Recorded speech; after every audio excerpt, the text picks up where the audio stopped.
ध्यान करते हुए उनका संदेश हम सुनने बैठे हैं। उस संदेश को हम ठीक तरह से सुने, उसका मनन चिंतन करें, उसको अपने जीवन में उतार सकें, ऐसी भाव भरी प्रार्थना मन ही मन करें। गुरु वंदना। ओम गुरुर्ब्रह्मा गुरुर्विष्णु गुरुरेव महेश्वरः गुरुरेव परब्रह्म तस्मै श्री गुरवे नमः।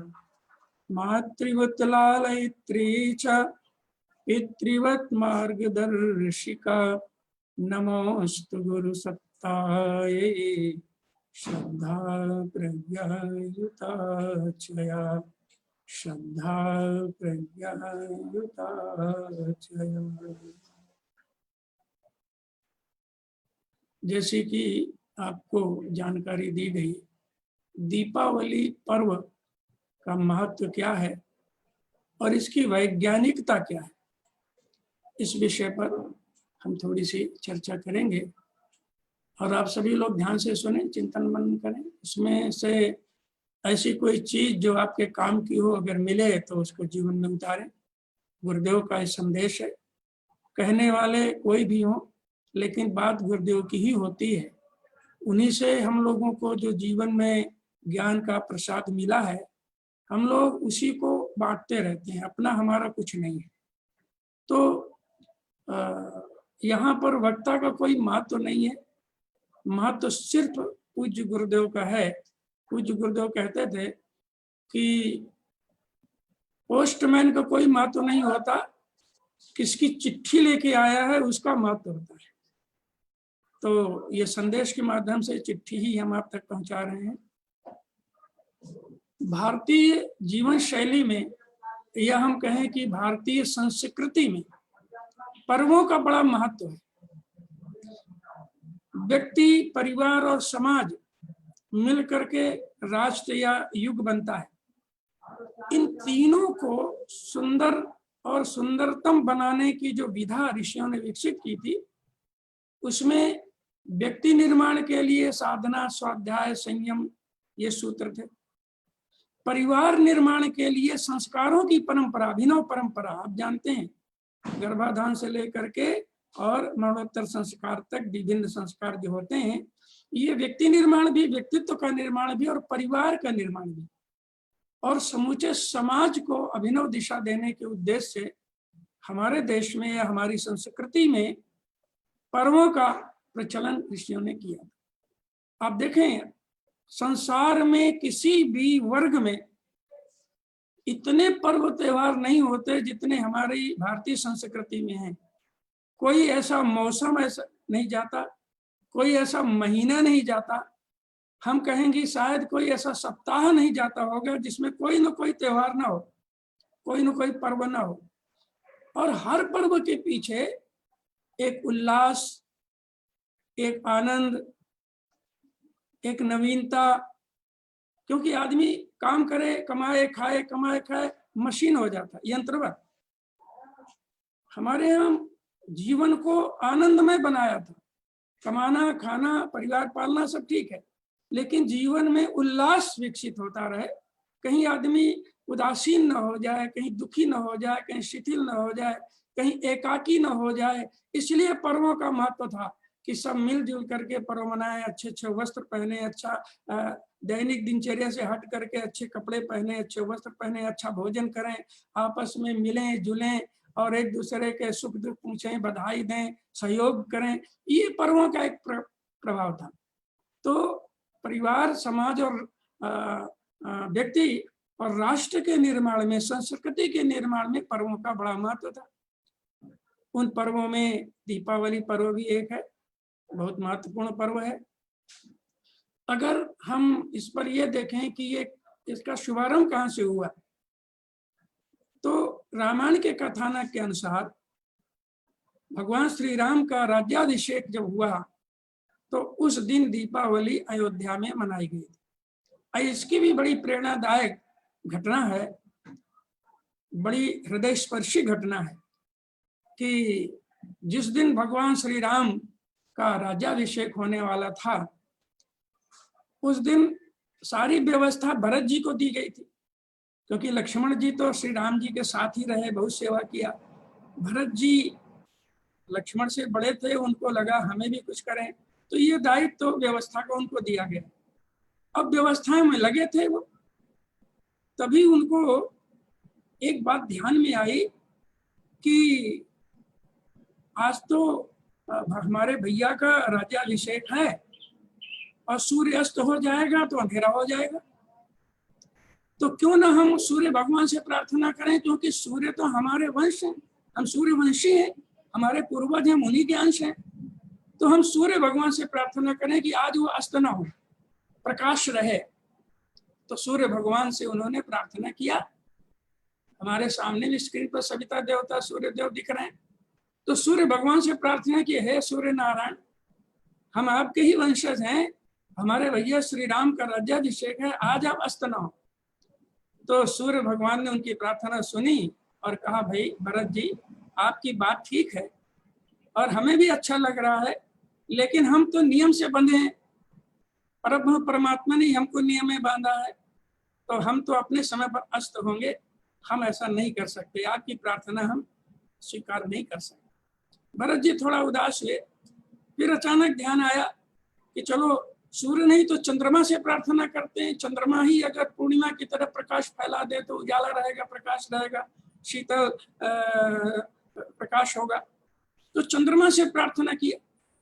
तो चंद्रमा ने कहा, आपकी बात बिल्कुल ठीक है, लेकिन भैया आज तो अमावस्या है, दीपावली अमावस्या को होती है, आज तो हम अपनी झलक भी नहीं दिखा सकते, आप पूर्णिमा की बात कर रहे हैं। भरत जी बड़े निराश हुए। फिर उन्हें तारागणों की ओर देखा, आकाश में जो अगणित तारे हैं उनसे कहा कि भाई हमारे सूर्य देव ने हमारी बात नहीं स्वीकार की, चंद्रमा ने भी स्वीकार नहीं किया, लेकिन आप भले ही टिमटिमाते हैं लेकिन बहुत हैं, अगणित हैं। एक काम कीजिए, आज हमारे भैया का राज्याभिषेक है, आप थोड़ा नीचे आ जाइए ताकि अयोध्या में धरती पर प्रकाश हो जाए। लेकिन तारागणों ने भी अपनी असमर्थता व्यक्त कर दी, बोले हम जहाँ हैं वहीं रह सकते हैं, हम बदल नहीं सकते अपनी स्थिति। तो भरत जी को बड़ा दुख हुआ, बड़ी पीड़ा हुई, और कहते हैं वो एकांत में बैठ करके रोने लगे।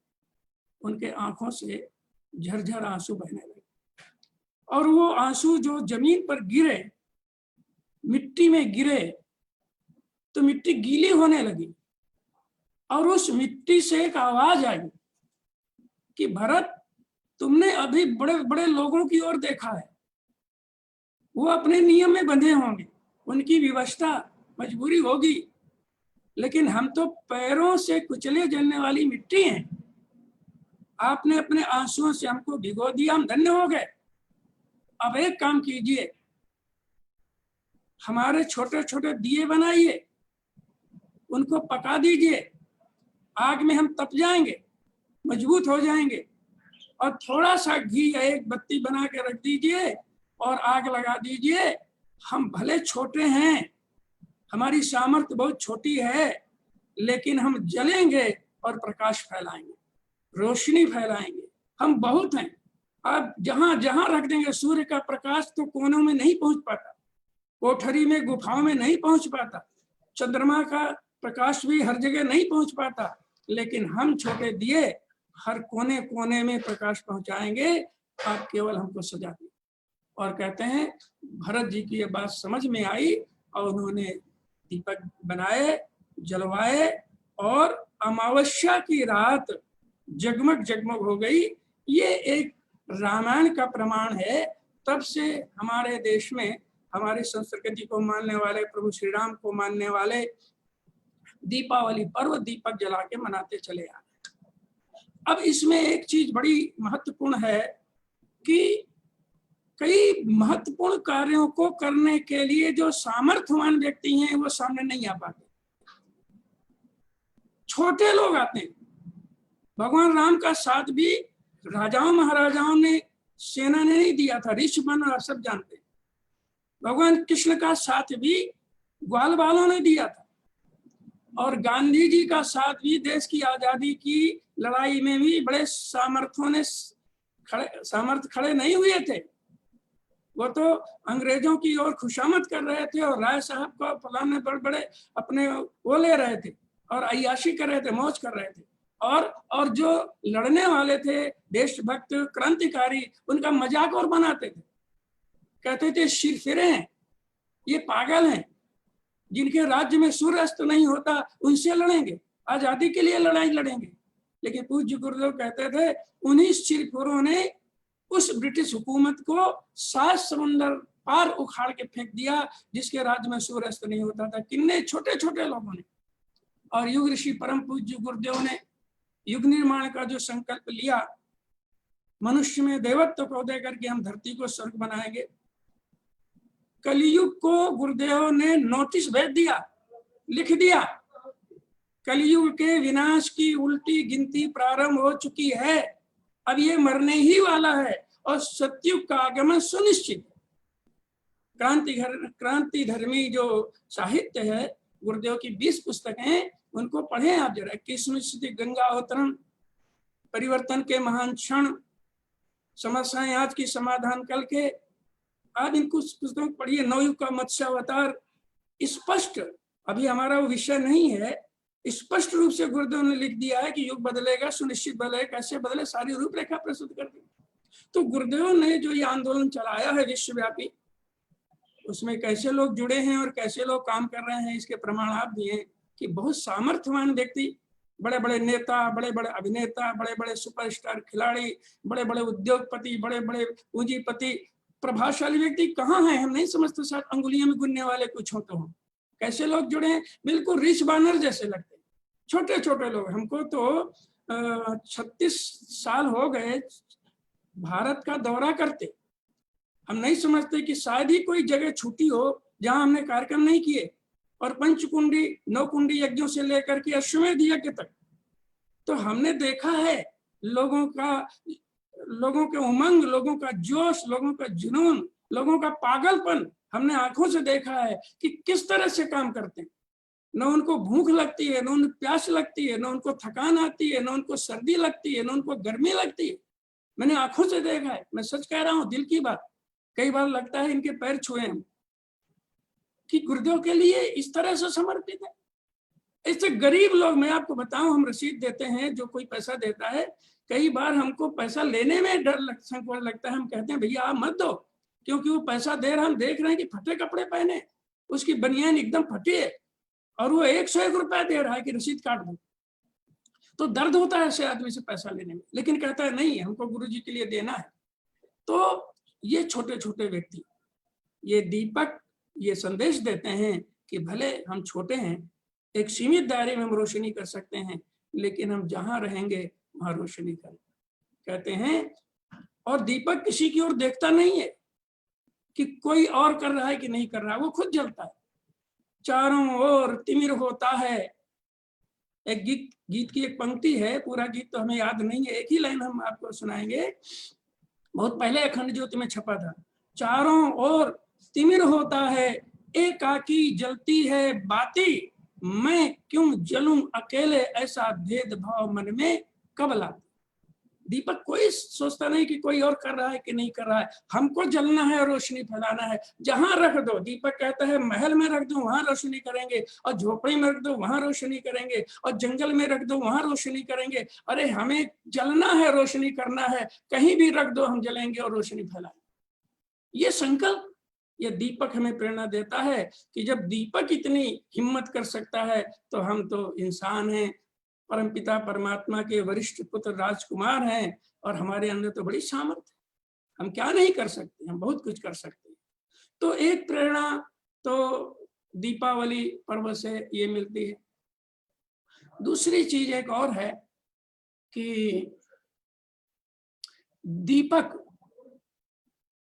ये प्रकाश का प्रतीक है। अब हम वैदिक उसमें थोड़ा प्रवेश कर रहे हैं। ये कई नई चीज नहीं है। दीपक जलाना हमारी प्राचीनतम परंपरा है, प्राचीनतम। उसके पहले भी दीपक, तब तो दीपक का कंसेप्ट आया। तो दीपक, देखिए वेद का एक सूत्र है, आप सब जानते हैं, तमसो मां ज्योतिर्गमय, ये प्रार्थना है, भगवान से प्रार्थना की जा रही है, हे प्रभु हमको अंधकार से प्रकाश की ओर ले चलें। तमसो, तम माने अंधकार, तमसो मां ज्योतिर, ज्योति माने प्रकाश, तमसो मां ज्योतिर्गमय, अंधकार से प्रकाश की ओर ले चलें। अर्थात हमारे अंदर का अंधकार मिटे और ज्ञान का प्रकाश हमारे जीवन में अलौकिक प्रकाश आए। अब यहाँ पर अंधकार और प्रकाश, इस अंधेरा और इस उजाले को नहीं कहा गया, ये बात बिल्कुल स्पष्ट है। अंधकार माने अज्ञान और प्रकाश माने ज्ञान, अंधेरा उजाला नहीं। अंधकार माने अज्ञान, प्रकाश माने ज्ञान। अर्थात ये भगवान कहते हैं कि हमें हमारे अंदर का अज्ञान अंधकार मिटा करके हमारे जीवन में ज्ञान का प्रकाश आलोकित करें। अब देखिए, इस अंधकार की बात हम करें, क्यों ऐसा कहा गया, लॉजिक क्या है इसका? देखिए, अंधेरे में कई चीजें आप सब प्रैक्टिकल अनुभव कर सकते हैं। सबसे पहले अंधेरे में क्या होता है, अंधेरे में आदमी को भय लगता है, डर। दिन में कोई बच्चा भी चला जाए कहीं, अंधेरे में कह दो कहीं जाने की, तो बड़े बड़ों की हिम्मत नहीं होती है। कुछ नहीं, जो दिन में था वही रात में है, लेकिन केवल रात में अंधेरा है तो डर लगता है। तो अंधकार में भय। दूसरी घटना अंधकार में होती है भटकन।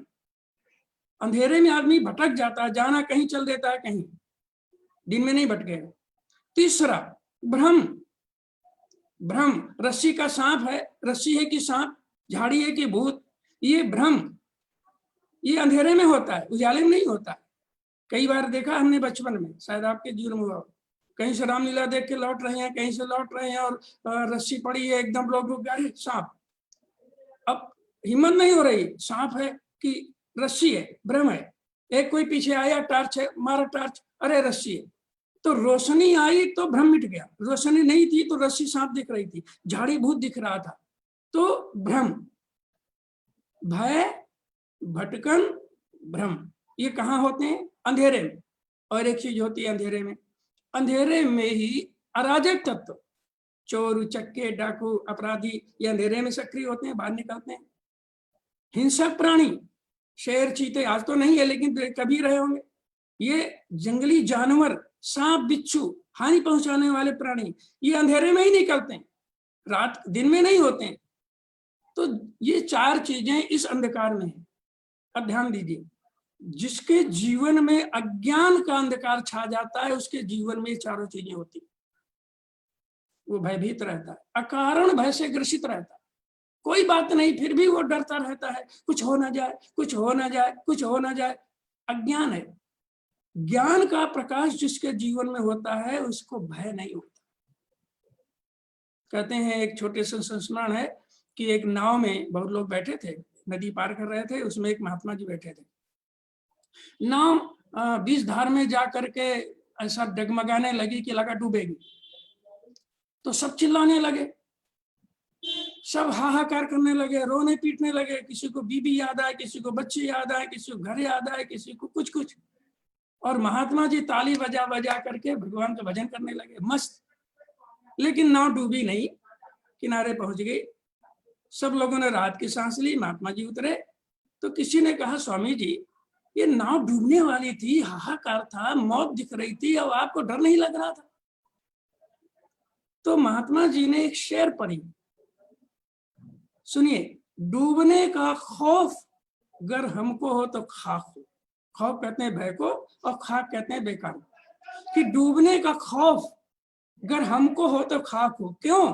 कहते हैं, मैं तेरा, मैं तो भगवान का बंदा हूं, मैं तेरा साहिल तेरा, साहिल नाव चलाने वाले कहते हैं मल्लाह को, मैं तेरा साहिल तेरा, दरिया तेरा, नौका तेरी, किश्ती तेरी। तो ये मैं भी तुम्हारा हूँ, नाव चलाने वाला भी तुम्हारा है, ये दरिया भी तुम्हारा है और ये किश्ती भी तुम्हारी है, तो मैं क्यों डरूं? कौन डूबेगा, कहाँ डूबेगा? और कहते हैं ना, हमें चिंता नहीं उनकी, हमें चिंता उनकी, उन्हें चिंता हमारी है, क्योंकि हमारी नाव के रक्षक सुदर्शन चक्रधारी है। समर्थ सत्ता को जीवन सौंप दो और निर्भय हो जाओ। लेकिन ये कौन कर सकता है? ज्ञानवान, अज्ञानी नहीं कर सकता। इसीलिए कहते हैं सुख दुख या संसार में सबका हो को होए, ज्ञानी काटे ज्ञान से मूर्ख काटे रोए। एक आदमी को कांटा लगता है, वो गाली देता है, चिल्लाता है, रोता है, दर्द से कराता है, और एक ज्ञानी को कांटा लगता है तो कांटा निकाल देता है, दर्द उसको भी होता है, लेकिन वो भगवान को धन्यवाद देता है, प्रभु कोई हमारा प्रारब्ध कट गया, कोई पाप कट गया, हम उससे मुक्त हो गए, आपकी बड़ी कृपा हुई हमारे ऊपर। घटना एक ही है, लेकिन ज्ञानी और अज्ञानी में अंतर। तो ज्ञानी को भय नहीं होता, अज्ञानी को भय होता है। ज्ञानी व्यक्ति भटकता नहीं सन्मार्ग से, अज्ञानी भटक जाता है, जाना करना कुछ है, करता कुछ है, खाना कुछ है, खाता कुछ है, बोलना कुछ है, बोलता कुछ है, देखना कुछ है, सब जगह भटका हुआ है, दुखी। भय, भटकन और भ्रम, अज्ञान में ही भ्रम है। महापुरुषों को अज्ञानी ही नहीं समझ पाते, भ्रमित रहते हैं। कितने लोग हैं जो गुरु जी को लेकर अभी भी भ्रम में हैं, और जिनको ज्ञान है वो गुरुदेव को समझ चुके हैं, भगवान राम को समझ चुके हैं, भगवान कृष्ण को समझ चुके, महापुरुषों को समझ लेते हैं और उनके बताए रास्ते पर चलते हैं, तो भ्रम नहीं होता, भटकन नहीं होती। और चौथी चीज, जैसे मैंने कहा, रात को अराजक तत्व सक्रिय होते हैं, हिंसक जीव सक्रिय होते हैं, ऐसे ही जिसके जीवन में अज्ञान का अंधेरा छा जाता है, उसके जीवन में बुराइयां फैल जाती हैं। लोभ, मोह, अहंकार, वासना, तृष्णा, ईर्ष्या, द्वेष, आलस्य, प्रमाद, यही है चौरू चक्के, यही है शेर चीते, यही है सांप बिच्छू जो डसते रहते हैं, भटकाते रहते हैं, अशांत करते रहते हैं, गलत काम कराते रहते हैं, वही प्रेरणा देते हैं। ये जो अराजक तत्वों से लेकर हिंसक प्राणी रूपी दुर्गुण है, ये अज्ञानी के जीवन में आते हैं, और जब ज्ञान का प्रकाश आता है ये सब खत्म हो जाता है। तो मित्रों, असतो मां सद्गमय, तमसो मां ज्योतिर्गमय, हे प्रभु में अंधकार से प्रकाश की ओर ले चले। ये प्रकाश परो प्रकाश की कामना तो अति प्राचीन काल से है, और हमारी जो अति प्राचीन काल की पूजा पद्धति है, उपासना पद्धति है, वो सूर्य उपासना ही है। आप जरा कल्पना कीजिए, त्रेता युग के पहले किसकी उपासना होती थी? भाई त्रेता से भगवान राम की उपासना होने लगी, द्वापर से भगवान कृष्ण की उपासना होने लगी, इसके बाद में और महापुरुषों को हम जानने लगे। लेकिन इसके ऋषि मुनियों ने किसकी उपासना की? आप जितने ऋषि मुनि हैं उनका देखिए, सब गायत्री के उपासक थे, सब प्रकाश के उपासक थे, सब सविता देवता के उपासक थे, सूर्य देव के उपासक थे। वही हमारे इष्ट आराध्य था। सूर्य ही, सविता ही हमारे आराध्य देव हैं, हमारे इष्ट हैं, और गायत्री मंत्र के देवता भी सविता ही है। और सूर्य, हम सविता की बात थोड़ा बाद में करेंगे, सूर्य की बात करें। सूर्य, ये धरती कहां से उत्पन्न हुई? सूर्य से। और धरती में जो ऊर्जा है, जो भी कुछ है, प्रकाश है, उत्पादन की शक्ति है, जो कुछ है, गतिशीलता है, ऊष्मा है, जो कुछ धरती के पास है, वो कहां से मिलता है? सूर्य से। एक क्षण के लिए कल्पना करें, सूर्य न हो तो धरती का अस्तित्व होगा? धरती ही नहीं होगी। धरती तो सूर्य का ही अंश है, और धरती को बराबर सूर्य दे रहा है, प्रकाश दे रहा है, प्राण ऊर्जा दे रहा है, शक्ति दे रहा है। और सूर्य और धरती के संयोग से प्राणियों की उत्पत्ति हुई, वनस्पतियों की उत्पत्ति हुई, अनाज, फल, सब्जियां, जड़ी बूटियां, जितना कुछ धरती पर है मनुष्य के लिए उपयोगी या अन्य प्राणी, वो सब सूर्य और धरती के संयोग से ही इनका उत्पादन हुआ है। इसीलिए हमारे यहाँ धरती, सूर्य को पिता कहते हैं। सूर्य जीवन दाता, प्राण प्रदाता है, सूर्य को पिता कहते हैं, और धरती को माता कहते हैं। धरती माँ और सूर्य पिता। तो हमारे आपके ये माता पिता हैं, सूर्य और धरती। तो अब एक क्षण सोचे कि इनके बीच में कौन सा संबंध है? किसके? सूर्य और पृथ्वी के बीच में क्या संबंध हुआ? तो आप सब सहज समझ जाएं कि पति पत्नी का रिश्ता हुआ। भाई हमारे पिता, हमारी माँ, तो आपस में पति पत्नी हुए, और इनके तालमेल से ही हमारा सबका, प्राणियों का अस्तित्व है। हम सुखी समुन्नत उन्हीं के आशीर्वाद से, कृपा से, योगदान से रह सकते हैं। लेकिन एक बड़ी मजेदार बात बताएं आपको, प्रसंग बस हमें याद आ गई कि माता पिता में यदि तालमेल बिगड़ता है, वैचारिक विभेद होता है, झगड़ा होता है, तो सबसे अधिक दुख किसको होता है? बच्चों को। सबसे बड़ी समस्या किसकी आती है? बच्चों की। आप देखते हैं आजकल तलाक बहुत हो रहे हैं। भगवान न करे किसी का तलाक हो, और तलाक होना हो तो बच्चे पैदा करने के पहले कर लो, लेकिन बच्चे हो जहाँ फिर पति पत्नी में झगड़ा हो, तलाक हो, तो बच्चों की दुर्दशा हो जाती है। मित्रों, हमारा तो सामाजिक जीवन है।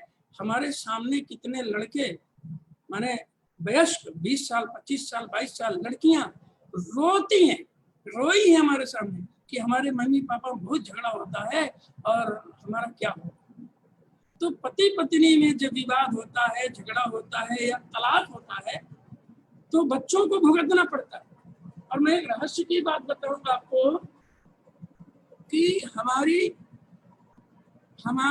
माँ धरती और हमारा पिता सूर्य, इनके संबंध बिगड़ गए हैं। इन दिनों झगड़ा हो गया है, इतना अधिक बढ़ गया है कि तलाक लेना चाहते हैं। कोर्ट केस हो चुका है। धरती कहती है मैं नहीं रह सकती, जैसे कई महिलाएं कहती हैं मैं इसके साथ अब नहीं रह सकती, बहुत बिगड़। और सूर्य कहता है मैं भी इसके साथ नहीं रहूंगा। ये भगवान की अदालत में कोर्ट केस है। और ये बात मैं मन गढ़ंत नहीं कह रहा, किसी को भ्रम हो जाए। ये 47 या 42 की अखंड ज्योति पत्रिका में गुरुदेव ने पूरा लेख लिखा है, मैंने उसको पढ़ा है। इस आधार पर बोल रहे हैं। आप आजकल इंटरनेट में ढूंढने का है, अगर ढूंढ पाए तो ढूंढ लीजिएगा। तो गुरुदेव ने लिखा है कि ये दुनिया की जो बर्बादी हो रही है, दुनिया में जो संकट छाया है, जो हाहाकार है, जो विकृतियां हैं, जो अपराध हैं, जो आतंकवाद है, ये जो समस्याएं, जो कोरोना संकट है या और भी संकट आ सकते हैं, ये सारी समस्याओं का कारण मूलतः जो दुनिया के लोग नहीं जानते वो ये है कि सूर्य और धरती के संबंध बिगड़े हुए। लेकिन गुरुदेव आगे लिखते हैं कि तलाक नहीं होगा, दोनों में समझौता हो जाएगा, दोनों फिर प्रेम से रहने लगेंगे, और जिस दिन इनमें फिर से प्रेम हो जाएगा वही दिन होगा सतयुग आने का, युग बदलने का, फिर सतयुग आ जाएगा। तो सूर्य हमारा इष्ट है, आराध्य है। और दीपक क्या है? दीपक ही सूर्य का अंश ही तो है। अगर हम सिद्धांत रूप में देखें तो जो सूर्य है वही दीपक है, जो दीपक है वही सूर्य है। दोनों में अंतर सिर्फ इतना है कि वो विराट है, ये लघु है। वो सागर है, ये बूंद है। वो पर्वत है, ये कण है। वो वृक्ष है, ये बीज है तो वही। तो सूर्य के ही प्रतीक के रूप में हम दीपक को जलाते हैं। हमारे यहाँ कोई भी कार्य, दैनिक उपासना से लेकर के और कोई भी कार्य, शुभ काम बिना दीपक जलाए नहीं होता था। और उसकी एक झलक आज भी कहीं न कहीं संस्कार में है कि कहीं भी उद्घाटन होता है या बड़ी सभाएं होती हैं, चाहे नेताओं की हो चाहे धर्माचार्य की हो, तो शुरुआत कहाँ से? दीप प्रज्वलन से होती। भले वो उसका दर्शन नहीं जानते, उसका लॉजिक नहीं जानते, दीप प्रज्वलन, लेकिन दीपक जला कर, दीप प्रज्वलन करके ही होता है। और दीपक हमारी उपासना में जब जलता है, हमारे यहाँ देश में अनेक ऐसे तीर्थ स्थल हैं, ऐसे देवालय हैं जिनमें हजारों हजारों साल से अखंड दीपक जल रहा है। मैंने एक जगह दर्शन किया है, हजारों हजारों सालों से अखंड दीपक जल रहा है। और जहाँ अखंड दीपक जलता है वही तीर्थ बनता है। और आप सब जानते हैं परम पूज्य गुरुदेव ने जब गायत्री साधना प्रारंभ की, पुरस्कार शुरू किया, तो गाय के घी से दीपक जलाया था 1926 में, जो आज भी मथुरा में, आंवलखेड़ा में और शांतिकुंज में प्रज्वलित अखंड दीपक दर्शन करने जाते हैं। तो दीपक क्या है? छोटा सूर्य है।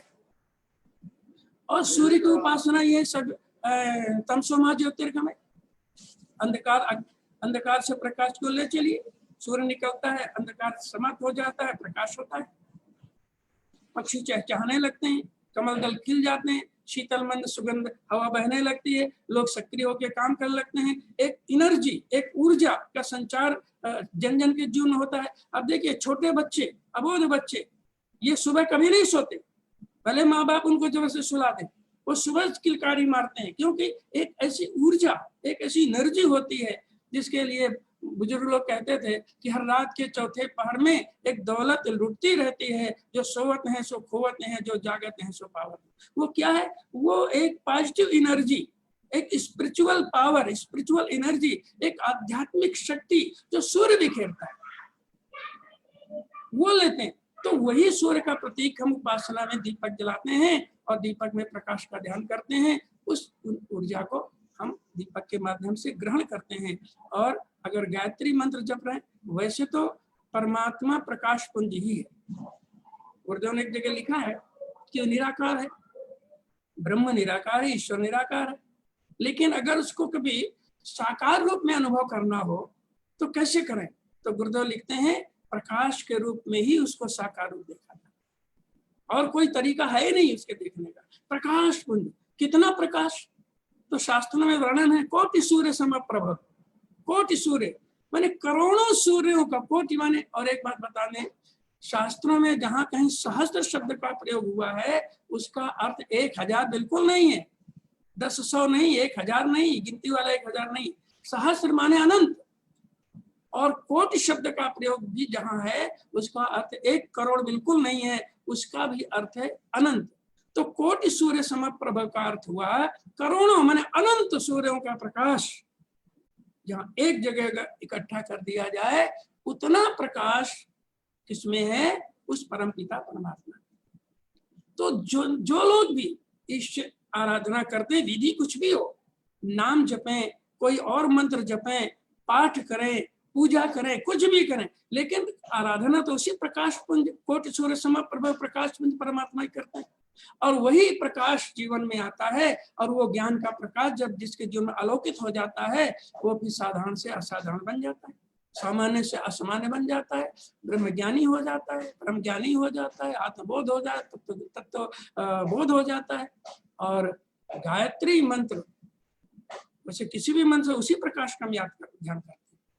प्रकाश दो नहीं है, एक ही है, लेकिन गायत्री मंत्र सर्वाधिक शक्तिशाली मंत्र है और सीधे सीधे सूर्य देव का मंत्र है, सीधे से सविता देवता का मंत्र है।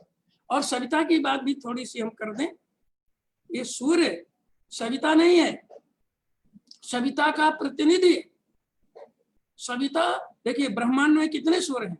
अनंत, असंख्य। हमारी जो आकाश गंगा है, जिस आकाश गंगा में हमारा सूर्य स्थित है, इसी आकाश गंगा में और भी करोड़ों सूर्य हैं, एक ही नहीं है, इसके अतिरिक्त भी करोड़ों सूर्य हैं। और समस्त सूर्यों का अपना परिवार है, उनके ग्रह, उनके उपग्रह हैं। जैसे हमारे सूर्य के नवग्रह हैं और इनके उपग्रह हैं, और ये एक सौर परिवार कहा जाता है, सौर मंडल कहा जाता है, जो हमारे इसमें भ्रमण करता रहता है निरंतर बराबर। इसी तरह से और भी तमाम सूर्य हैं, उनका सबका परिवार है। ये तो एक आकाश गंगा की हुई बात, और ऐसे अनंत आकाश गंगाएं हैं ब्रह्मांड में। अभी तक ब्रह्मांड में आकाश गंगा कितनी है, ये दुनिया के कोई वैज्ञानिक खोज नहीं कर पाए, कोशिश में लगे। तो अनंत आकाश गंगाएं, और एक एक आकाश गंगा में अनंत अनंत सूर्य। लेकिन इस समस्त आकाश गंगाओं को चलाने वाला, समस्त सूर्यों को प्रकाशित करने वाली सत्ता कौन है? वो एक है, जिसको कहते हैं सविता, जो अदृश्य आदि है, अनादि है, न उसका आदि है न उसका अंत है, वो सविता। और उसी सविता की आराधना करते हैं गायत्री साधक, क्योंकि गायत्री महामंत्र का देवता सविता ही है। अब आपको एक हम बात बताएं बिल्कुल अनुभव की, और आप भी कर लेना। जब आपके सामने घी का दीपक जलना हो, मेरा अनुभव कहता है घी का दीपक जलाना चाहिए, और गाय का घी मिल जाए तो अति उत्तम, न मिले तो जो घी मिले उस घी का दीपक जलाए। घी का दीपक जले, आप बैठे हो, वहां बहुत प्रकाश नहीं होना चाहिए, बिजली की रोशनी नहीं होनी चाहिए, थोड़ा अंधेरा हो, एकांत हो, अच्छा, तो दीपक का प्रकाश जगमग होगा, और आपके सामने दीपक की ज्योति है। गायत्री मंत्र मन ही मन आप एक गति से जपिए, उस ज्योति के प्रकाश को हृदयंगम कीजिए, देखिए तो वो दीपक जड़ नहीं है, दीपक की लौ चेतन होती है। जो आपके मन में चलता है, जो आपकी भावना में चलता है, जो आपके विचारों में चलता है, वो दीपक की ज्योति उसको ग्रहण करती है, तुरंत ग्रहण करती है। और वो दीपक की ज्योति उसी क्षण, माने सेकंड भी नहीं लगता, सूर्य को भेज देती है। माने साधक की भावना दीपक की ज्योति के माध्यम से सूर्य के पास पहुंच जाती है, और सूर्य उस ज्योति को, उस प्रार्थना को, उस भावना को अति सूर्य तक, हम ज्यादा विस्तार नहीं कर रहे समय के अनुसार, अति सूर्य तक पहुंचा देता है, और अति सूर्य उस भावना को सविता देवता तक पहुंचा देता है। अर्थात साधक का संबंध दीपक की ज्योति से, सूर्य, सूर्य से अति सूर्य, अति सूर्य से महासूर्य कहें या सविता कहें, उस तक पहुंच जाता है। अर्थात साधक की चेतना का संबंध इनके माध्यम से सविता से हो जाता है। गायत्री मन का देवता सविता है और सविता की साधना करती है, और हमारी भावना, हमारी विचारना, हमारी प्रार्थना, हमारा दर्द, हमारी पीड़ा, हमारे अंदर का जो भी भाव है वो सब सविता देवता अर्थात परब्रह्म प्रकाश तक पहुंच जाता है, और हम उससे जुड़ जाते हैं, उसके अनुदान वरदान मिलते हैं। ये मित्रों गायत्री मंत्र का चमत्कार है। तो दीपक की बात मैं कह रहा था कि भगवान श्री राम के राज्याभिषेक से दीपावली का शुभारंभ हुआ, ये सत्य है, लेकिन इसके पहले भी हमारे यहाँ दीपक जलाने की परंपरा थी, आदिकाल से थी, क्योंकि हम आदिकाल से सूर्य उपासना, गायत्री उपासना, सविता देवता की आराधना ही करते चले आए, और बीच में सब भटक गए थे। पूज्य गुरुदेव की बड़ी कृपा हुई कि उनका अवतरण हुआ, गायत्री की कठिन तपस्या करके उन्होंने सिद्ध किया और जन जन तक गायत्री पहुंचा दी। तो सूर्य का ये प्रकाश का पर्व है, इसके माध्यम से हमें गायत्री उपासना पर और ज्यादा प्रेरणा देना चाहिए, प्रेरणा ग्रहण करना चाहिए। और इसमें सीखने के लिए बहुत चीजें हैं, जैसे इसमें लक्ष्मी जी का पूजन होता है। लक्ष्मी जी के पूजन का अर्थ है कि हम धन के संदर्भ में समझें, क्योंकि धन भौतिक जीवन के लिए बड़ा महत्वपूर्ण है, लेकिन अगर लोभ आ जाए तो बहुत ही हानिकारक है, क्योंकि सारी बुराइयों के जड़ लोभ ही है। लोभ जो है आदमी को गिरा देता है। धन हो लेकिन लोभ नहीं। कहते हैं ना कि आप व्यापार कीजिए, लाभ लीजिए, लोभ मत कीजिए। लाभ में एक मर्यादा है, एक इंसानियत है। लोभ हो गया तो मर्यादा खत्म। आप देखिए ना, आप किसी भी को देख लीजिए, हम किसका नाम लें, प्रशासनिक अधिकारियों का नाम लीजिए, डॉक्टर्स, इंजीनियर्स, शिक्षक और नेता, अभिनेता, सब पैसे के लिए पागल हैं, लूट रहे हैं देश को, दुनिया को। लोभी तो है। तो लक्ष्मी पूजन हमें ये सिखाता है कि धन कितना हो। कबीर कहते हैं, साईं इतना दीजिए जात से कुटुंब समाए, मैं भी भूखा न रहूं, साधु न भूखा जाए। अर्थात हमारी जितनी आवश्यकता है उतना हम लें, आवश्यकता से ज्यादा लें। हमारे यहाँ अपरिग्रह सूत्र था, उतना ही प्रकृति से लीजिए, जितनी जरूरत है उतना ही रखिए, जितनी आवश्यकता है। कल के लिए मत रखिए। आप कल के लिए रखेंगे तो आज कोई भूखा सोएगा। तो धन को ईमानदारी से कमाइए, और मितव्ययिता माने बजट बना के, बही खाते पूजा होती, बही खाता माने आय व्यय का हिसाब रखिए, बजट बना खर्च कीजिए, अनावश्यक खर्च मत कीजिए। मितव्ययिता, श्रम ईमानदारी से अर्जित कीजिए, समझदारी से खर्च कीजिए, अनावश्यक मत रखिए, और बांटिए, परमार्थ के काम लगाइए। क्योंकि धन अधिक हो तो भी खर्च अधिक नहीं करना चाहिए, खर्च उतना ही करना चाहिए जितनी जरूरत हो। गुरुदेव कहते हैं, हमने गरीबी ओढ़ रखी, हम गरीब नहीं है, लेकिन हमने गरीबी ओढ़ रखी है। गांधी जी गरीब नहीं थे जो आधी धोती पहनते थे, वो गरीबी ओढ़ी हुई थी। महर्षि दयानंद लंगोटी लगा के रहते थे, वो गरीब नहीं थे। हमारे ऋषि मुनि गरीब नहीं थे, गरीबी ओढ़ रखी थी। गुरुदेव गरीब नहीं थे, गुरुदेव ने गरीबी ओढ़ रखी थी। हमने आंखों से देखा है गुरुदेव को फटा कुर्ता सिल के हाथ से पहनते हुए, माता जी सिलवा लेते थे। अभी ये पहनने लायक, माता जी कई बार कहती थी, अब इसको बदल दो, पुराना गुरुदेव का एक बार और सिल दो, अभी एक बार पहन दो। ये क्या है? ये गरीबी ओढ़ना है। हमारी शान संपन्नता दिखाने में नहीं है, हमारी शान व्यक्तित्व के निर्माण में है। धन के अपव्यय में हमारी समानता, हमारी शान नहीं है। गुरुदेव हम लोग कहते थे, तुम लोग गरीब बन के रहना। ब्राह्मण गरीब बन के रहता है, तभी वो शान, उसकी शान होती है। तो बही पूजा का, पूजन का, लक्ष्मी पूजन का अर्थ है कि हम मेहनत ईमानदारी से धन कमाएं, समझदारी से खर्च करें, आय व्यय का बजट बना के रखें। आय हमारा आय व्यय का होना चाहिए, आय हमारी क्या है, व्यय कितना है। उतना जतो पांव पसारिए जाति लांबी 100 कहते हैं ना, उतना ही आप खर्च करें जितनी आपकी आय है, आय से ज्यादा खर्च मत कीजिए। और एक चीज है, ज्यादा हो तो भी खर्च मत कीजिए ज्यादा। एक बड़ा सुंदर दोहा मैंने पढ़ा था, शायद जूनियर हाई स्कूल में आपको याद हो, बढ़त बढ़त संपत सलिल मन सरोज बढ़ जाए, घटत घटत पुण्य ना घटे जड़ समेत को मिलाए। इसका अर्थ यह है कि जैसे तालाब में कमल होता है, कमल वहां होता है जहां भरा हुआ पानी होता है, तो कमल का फूल कभी पानी में डूबता नहीं है, उसकी डंडी बढ़ती रहती है, कमल फूल पानी में तैरता रहता है।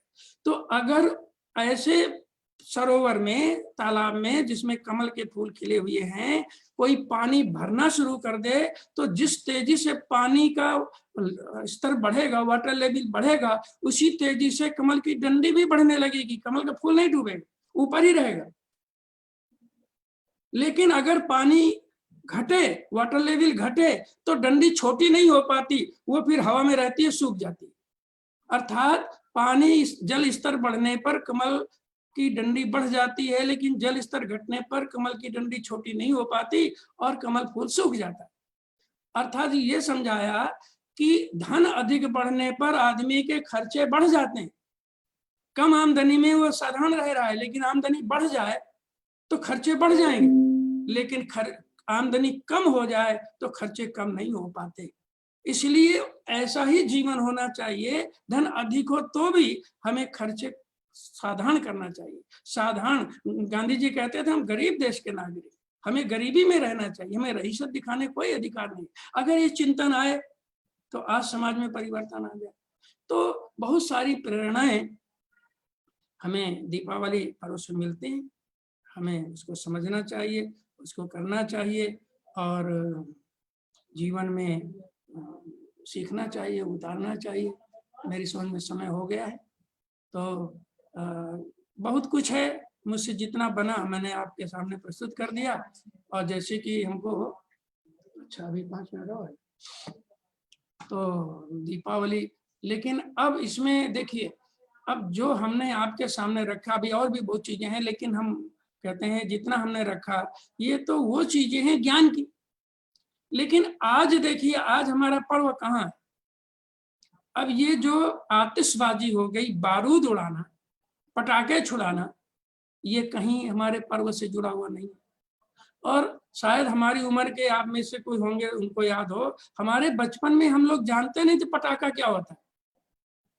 दीपावली पर मिठाइयां बनती थी, लोग खाते थे, खिलाते थे, गले मिलते थे और दीपक सजाए जाते थे। आज दीपक की जगह ले ली मोमबत्ती ने, मोमबत्ती भी नहीं हुए तो बिजली की झालर लगा दो। अब मोमबत्ती और झालर दीपक की बराबरी कैसे हो सकती है? हमने कहा ना, रोशनी ही चलाना थोड़ी था उद्देश्य, रोशनी होता तो दीपक का तो एक लॉजिक है, दीपक का एक दर्शन है। लेकिन कोई कहेगा साहब समय के साथ बदल जाता है, मिट्टी के दिए नहीं मिलते, मोमबत्ती इजीली मिल जाती है, मोमबत्ती जलाते हैं, ठीक है मोमबत्ती जलाई, लेकिन प्रेरणा तो वही लीजिए। और ये आतिशबाजी कहाँ से आ गई बताइए? गरीब लोग हजारों हजार रुपए के पटाखे छुड़ा देते। अब हम इसमें न प्रशासन कुछ कह सकते हैं, न गवर्नमेंट कुछ कह सकते हैं, लेकिन मेरे विचार से इसमें कड़ा बंधन प्रतिबंध लगा देना चाहिए, इसको अपराध घोषित कर देना चाहिए। बारूद ये बनाना, आतिशबाजी बनाना और इसको बेचना और इसको जलाना अपराध घोषित करना चाहिए। मालूम है, आप आंकड़े उठा के देखिए, हर वर्ष इस सीजन में, इस पर्व के आसपास सैकड़ों आदमी मरते हैं बारूद से, आतिशबाजी से, हजारों घायल होते हैं और अरबों खरबों की संपत्ति धुएं में उड़ जाती है। और प्रदूषण, इतना पॉल्यूशन है भयानक, सांस लेना मुश्किल हो रहा है दिल्ली में आजकल, आसपास के इलाके में, और उसमें भी ये पटाखे। हमारी बेटियां रहती हैं नोएडा में, पिछले वर्ष संयोग से हम दीपावली पर वहीं पर थे, मैंने आंखें जल रही थी, सांस लेने में घुटन हो रही थी। ये आदमी क्या सोचा है? माने जिस हवा के ऊपर निर्भर है, जिंदा है, जो हवा ले रहा है, उसी हवा में जहर और घोला है, पहले ही जहर है। तो ये पटाखे आ गए, कहां से आ गए? मिठाई ठीक है, शुद्ध मिठाई बनती थी, घरों में बनते थे, हलवाई भी ईमानदार होते थे, पैसा कुछ भी नहीं, लेकिन शुद्ध चीज बनाते थे। आज हलवाइयों क्या हाल है? दूध सिंथेटिक, मावा सिंथेटिक, मिठाइयों में जो कलर प्रयोग होता है वो केमिकल, सिंथेटिक जहर बना रहे हैं, खा रहे हैं, खिला रहे हैं। यही है पर्व। माने पर्व की आत्मा ही खत्म हो गई, और पर्व के नाम पर ये क्या होने लगा। अरे मिठाई खाइए, खिलाइए, अच्छी बात है, पर्व मनाइए, गले मिलिए। लोग तो दुश्मनी निकालते हैं, इसी बहाने, पटाखे के बहाने बम मार देते हैं, पता ही नहीं चलता कौन मार गया और बेचारा घायल हो गया। स्कूटर से जा रहा है, उसके सिर पर बम मार देते हैं। ये हो रहा है। ऐसे अज्ञानी लोग, मूर्ख लोग, अपराधी तत्व ऐसे सक्रिय हो गए। तो हमारा पर्व क्या था और आज पर्व क्या हो गया। मैं एक बड़ी मार्मिक अपील आप सबसे करता हूँ कि जहां भी आप हैं, आप परम पूज्य गुरुदेव के संदेश को ये पहुंचाएं कि कम से कम ये बारूद, ये आतिशबाजी, ये पटाखे, इसको बिल्कुल, कितना नहीं बच्चा है फुलझड़ी करेगा। अरे ये बच्चे को फुलझड़ी जलाने में प्यार है, पटाखा हाथ में छूट गया, घायल हो गया, ये कौन सा, कपड़े कीमती जल जा रहे, ये कौन सा प्यार है। उसको आप प्यार दो, बढ़िया कपड़े दो, खाना दो, उसका परवरिश उसकी बढ़िया करो, अच्छी शिक्षा दो। ये सब चीजें परवरिश, ये प्यार होता है। ये प्यार होता है कि उसको जला दो। तो ये चीजें उद्धव ने जो वानरी सेना खड़ी की है प्रज्ञा परिजन के नाम से, इन सब का, हम सब का ये दायित्व है कि आज परिवर्तन के इस संधि वेला में हम लोग उन चीजों को रोकें, हम सब प्रयास करें। तो आप ये मत सोचिए कि हमारे करने से क्या होगा। हमने अभी सुना ना, दीपक जब कोने कोने में रोशनी कर सकता है तो हम क्या नहीं कर सकते। हम बड़े लोगों को क्यों देखें, बड़े लोग अच्छा हैं, सहयोग करें, अच्छी बात है, स्वागत है, लेकिन हम छोटे छोटे मिलकर करेंगे। तो जहां भी हैं, जिस वातावरण में हैं, जो हमारे संपर्क में हैं, अच्छी बातें बताने की आवश्यकता है। पर्व के दर्शन को समझने की आवश्यकता है, क्योंकि जब तक जीवन में ज्ञान का प्रकाश नहीं होगा, परिवर्तन नहीं होगा। भगवान श्री राम के राज्याभिषेक में दीपक जले थे, लेकिन केवल एक पर्व नहीं मनाया गया था कि दीपक जला दिए छुट्टी हो गई। उस ज्ञान के प्रकाश को जन जन के जीवन में भगवान राम ने पहुंचा दिया था। अब राम राज्य का वर्णन रामचरितमानस में बहुत सुंदर है। अगर रामचरितमानस आप पढ़ते हो तो हम आपसे निवेदन करेंगे कि आप पढ़िए, और ना पढ़ते हो तो एक बार हमारे कहने से पढ़ लीजिए। राम राज्य का वर्णन विषय सूची में निकाल के पढ़िए। राम राज्य बैठे त्रैलोका, हर्षित भय गए सब शोका। ये पहली चौपाई। माने राम राजा बने, अर्थ राम राज बैठे तो त्रैलोका हर्षित भय, माने सर्वत्र आनंद उल्लास प्रसन्नता का वातावरण बन गया। क्यों बना? इसलिए नहीं कि राम राजा बने, इसलिए कि गए सब शोक, लोगों के सारे दुख दूर हो गए। राम के राजा बनते ही जन जन के सारे दुख कष्ट मिट गए, इसलिए हर्षित हुए। तो कैसे दुख दर्द मिटे, हर्षित हुए? ज्ञान का प्रकाश हुआ। क्योंकि दैहिक, और स्पष्ट किया, दैहिक दैविक भौतिक तापा, राम राज नहीं काहू ही व्यापा।